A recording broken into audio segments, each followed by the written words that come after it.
Hi, this is an introduction, a walkthrough to the notation system for my work, Superimposition, and potentially other works. The first thing I'd like to talk about is the rhythmic grid you see here. So there's two parts of this, two aspects to it. The pink lines are the partials to be played, and then there's the white dots with the what looks like measure lines. In fact, they are. It's kind of a metronomic grid. And this grid is essentially 4 bars for each system, 4 bars of 4/4 in at 60 beats per minute. All right, and so the idea is to use both of these things. One is to follow the green cursor, I guess, as a third component, and let that situate you in a tempo, in a 4/4 tempo, and then to play the pink partials around that tempo, and that I find tends to give a rhythmic vitality and a sort of a propulsion to this sort of animated notation, which otherwise might not be present. It's adaptation of a technique used by Anthony Braxton that really he has you target these beats, to target the sort of conducted beats, the metronomic beats, and find the partials around that. So let's just count off the tempo.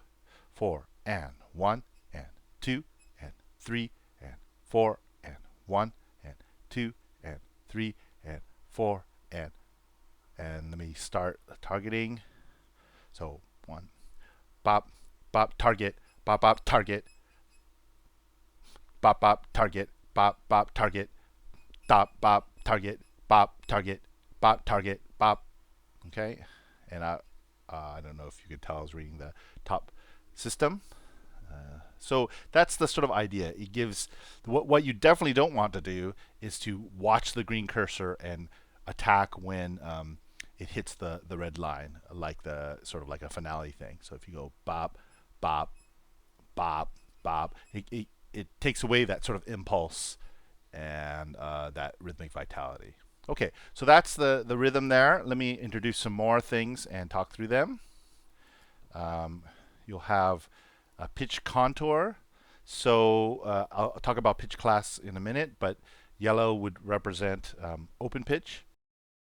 I made for this piece.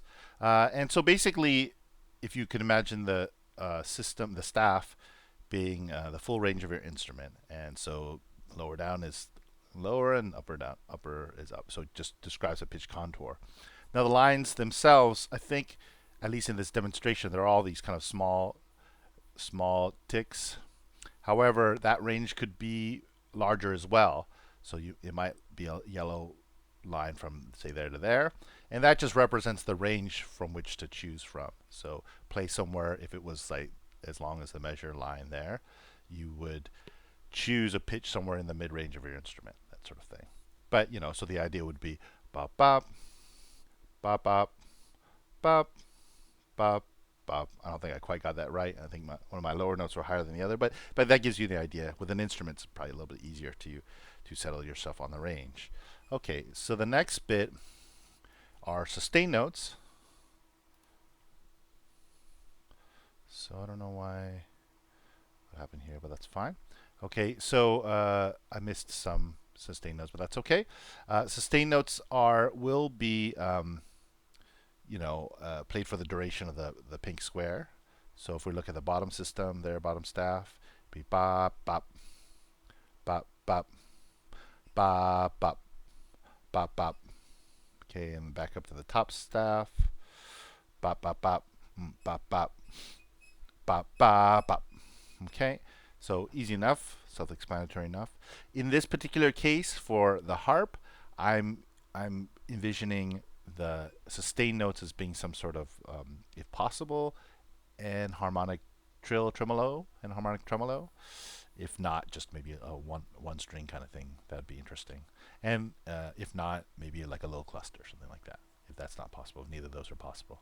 Okay, so sustain notes. Have a method for changing the pitch contour, which can happen. I'll just show you that. Dynamics. So dynamics are on a scale from, I think this here might be the smallest, and this would be the largest right here. And it's about a 7-step scale. So I envision something like pianissimo, so PPP, all the way to FFF, something like that.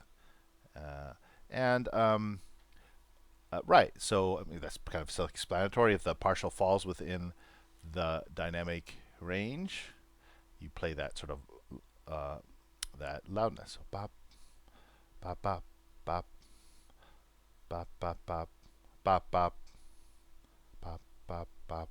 Something like that. Okay, and let's move on to pitch sets. So there are different colors, and I've given you a legend for that. So there'll be probably different legends for different pieces in case this video is heard by other people as well. But in this case, there's a blue set, a turquoise set, and there's a fuchsia set. And then there's I guess it's like an orange set and a green set as well. And basically, you just play the notes of that set throughout the range of your instrument.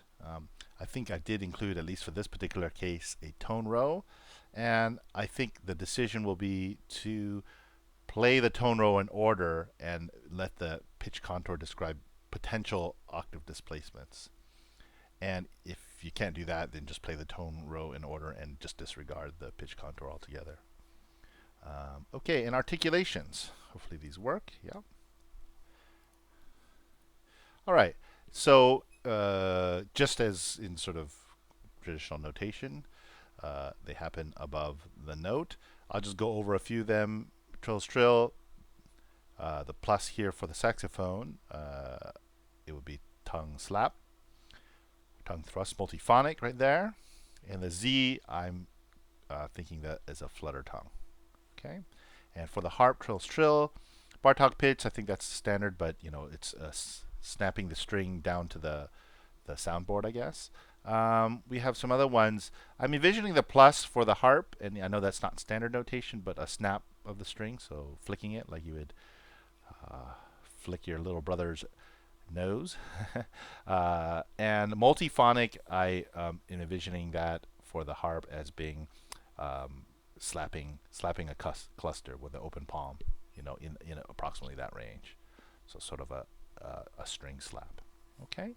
And yeah, I believe that's it. So that's pretty much all the notation you'll see there, and just variants on that. So hopefully that's helpful. Okay, good luck.